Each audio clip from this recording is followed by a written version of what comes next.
This is 4th Street in the spring of 1961, approached from the north at the junction with Orwell Place and Eagle Street. Here one can see the generally poor condition of the buildings, a number of which down the curve of the street are dirty and in a neglected state of repair. Many of them are of considerable architectural merit, but sadly in need of renovation. Even flowers grow on the rooftops, and rubbish collects on the tiles. Traffic density and close proximity to the docks all contribute to the very sombre appearance of the buildings. One can see the low tone and generally dull and uninteresting effect in the street as it was at this time.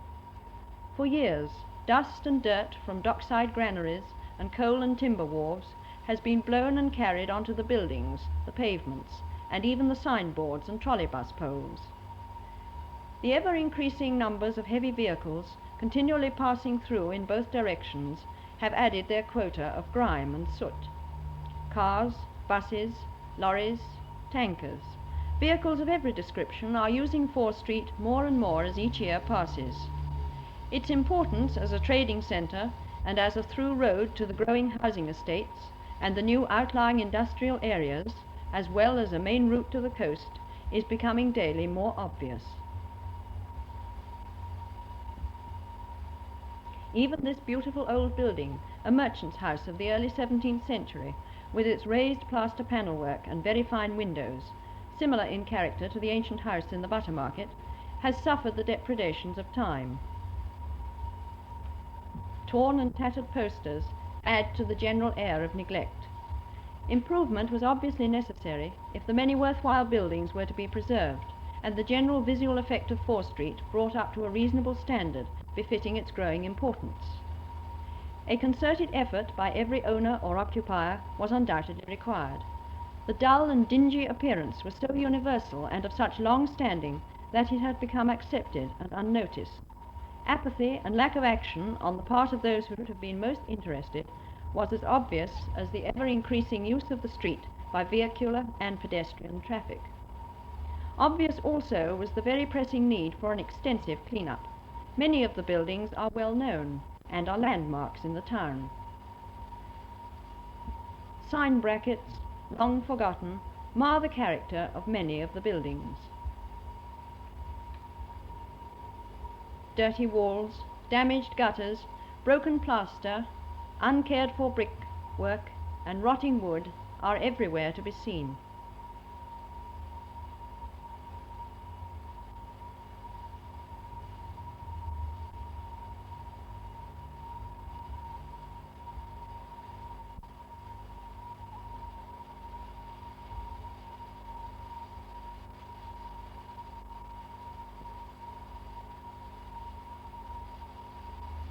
The poster problem in the street is a major one. This large hoarding covers up the end of a building in very poor condition and is itself completely out of scale with the street.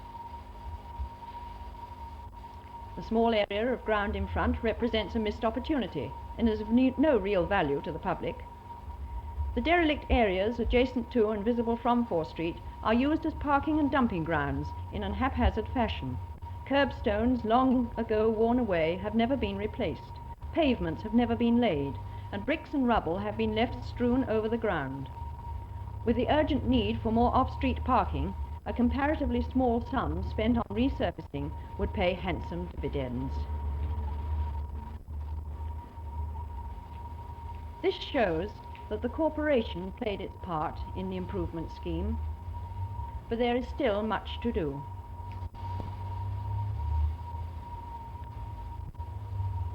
For instance, the condition of the trolleybus standards is but one example. Until these posts and wires are removed, the visual scene is impaired, and the completion of the improvements remains a problem.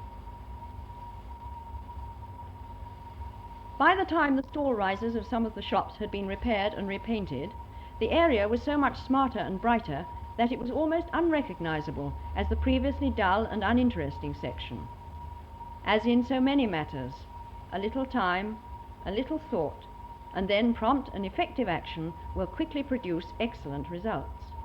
This stretch of pavement, having been relaid, made an immediate and marked improvement to the whole of that portion of the roadway.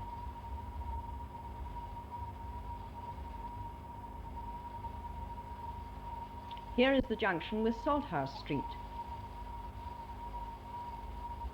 And this was originally a merchant's house, with the way down to the courtyard and the warehouses backing on the docks still showing. The Neptune Inn, now a private dwelling, is perhaps one of the finest examples in the street of the merchant's house, with its 17th century bay windows,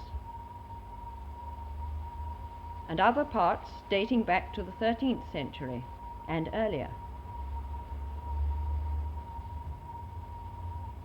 Further examples of dilapidations are seen here.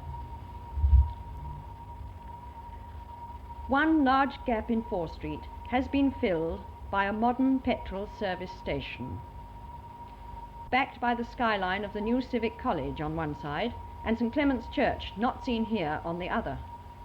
The service station is tidy, but improvement in depth still remains a problem.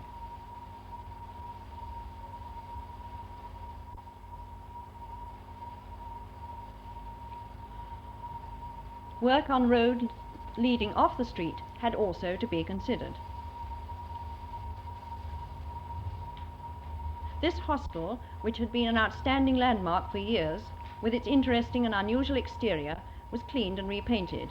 Its appearance today is now in keeping with its architectural importance. Sadly, this Georgian building of considerable character did not warrant bringing up to standard, and has since been demolished, to be later replaced by a temporary but tidier frontage.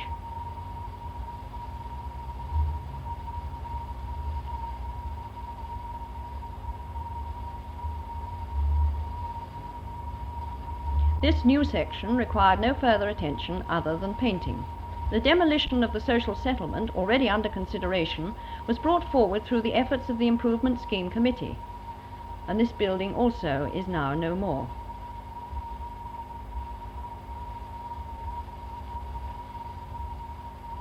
The street terminates with these half-timbered houses, which were originally occupied by rope workers. Their occupation in its day was a flourishing trade. Its modern counterpart still exists. Here is some of the work in progress, but a small part of the tremendous amount of effort and activity which suddenly broke out everywhere up and down the street. Work went on at a feverish rate for many weeks. Washing, cleaning, scraping, painting. The workmen and contractors were busy everywhere. And starting again from the northern end of the street, we shall see the completed scheme. Let us go then for a drive up and down Fore Street, following the improvements.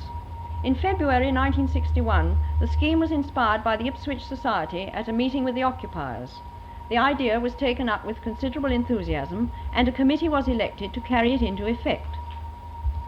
A coordinating architect was appointed and asked to empanel the necessary number of young architects to draw up proposals. This he did with great enthusiasm, believing that here was much of architectural value springing from 16th and 17th century origins and connected with the maritime trade of that period and since. Originally, the street consisted largely of merchants' houses, with warehouses at the rear stretching along the dock side, and this still dominates its character today. It belongs, of course, to a pedestrian age, and is not easily adaptable to that of the motor vehicle. However, it possesses a number of consistent features which the architect considered worthy of preservation. His proposals, which were accepted in full, were as follows: to take advantage of the curved shape of the street, and to make a particular feature of the buildings forming the stops at the end of either vista, to restore all the buildings of architectural interest to their original colours, and to re-emphasize their features using a completely coordinated colour scheme throughout, actually employing a limited number of colours and repeating these where necessary to create the impression of unity. At the same time, the individual occupiers were asked to accept the colour schemes for their own buildings in the interests of the street as a whole. Recommended too were essential repairs to such items as rotting dormer windows, sagging gutters and leaking downpipes, and the re-establishment of the scale of Fore Street by suitable treatment of the shop fronts, while retaining its original character above this level. To eliminate or modify later developments which conflict with these qualities by the removal of unessential building features, such as hanging signs and ugly street furniture. to prevail upon the local authorities to clean up sites for which they are responsible, and national advertising on hoardings to be removed or reduced to scale, thus restoring the visual dominance of local business interest. In his report, the architect reminded his clients that under the town's redevelopment scheme, the whole of the north side of the street would be demolished within the next 20 years. Greatly to the credit of those who are under this suspended sentence, they agreed that in the meantime life goes on. The improvements would be well worthwhile, and that in a spirit of enterprise such as this, they were much more likely to survive the operation when it happened. It was agreed that the target date for completion should be the visit of Her Majesty the Queen on July the 21st. This did not allow time for some of the protracted negotiations necessary with local authorities for removal of some of the eyesores. However, they assisted greatly by cleaning and decorating properties which they owned, by repaving substantial sections of the street, and in demolishing the social settlement. More than 90% of the occupiers of the street joined the scheme and carried out the recommendations at their own expense, which in some cases was considerable. The impact of this enterprise on the area around Ipswich was tremendous, as evidenced by the procession of sightseers thronging the street on foot and in cars during the evenings leading up to Her Majesty's visit. Fore Street became a #1 talking point in the town, and it is of the greatest importance that this interest should be continued, so that the achievements and prominence gained will never again be lost to the commercial life of the street. The committee would have liked to see much more done, but time did not permit. However, all the essential work was completed on schedule, and the efforts culminated in a completely coordinated decoration of the street, with flower baskets and garlands. The effect produced was, as will be seen, one of light-hearted gaiety.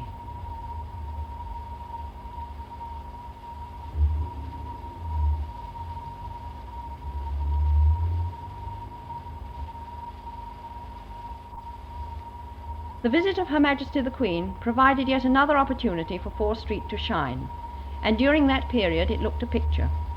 Draped garlands from one end to the other, hanging flower baskets, window boxes, flower tubs, all added to the gay scene on that memorable occasion.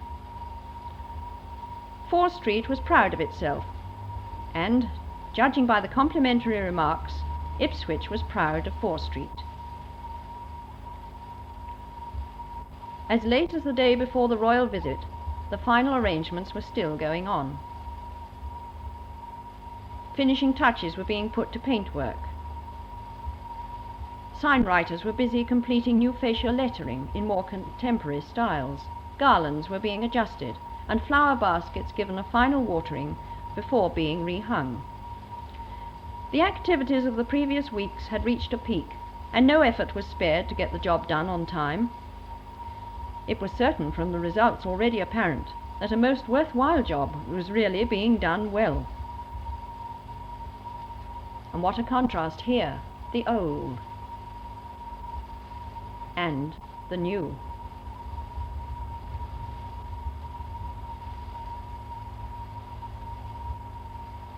On the day of the visit, all was ready. The streets were crowded and flags were waving. Early in the morning, crush barriers were erected, and very soon vantage points were being carefully selected and claimed. Some people even brought their own chairs, ready for a long wait, while latecomers borrowed steps from nearby shops. Those with premises in the street had a grandstand view from their windows, as did many of their guests invited to make use of them for the occasion. Waving flags and smiling faces were everywhere. The highlight, of course, was the royal procession. Appearing now with Her Majesty Queen Elizabeth in the leading car. A gay and colourful climax for a gay and colourful street. What a transformation in so short a time. During the visit by Queen Elizabeth I 400 years ago, it is said that she complained bitterly of the state of the pavements in Ipswich. It can truly be said that Fore Street led the way in creating a more favourable impression on Her Majesty Queen Elizabeth II.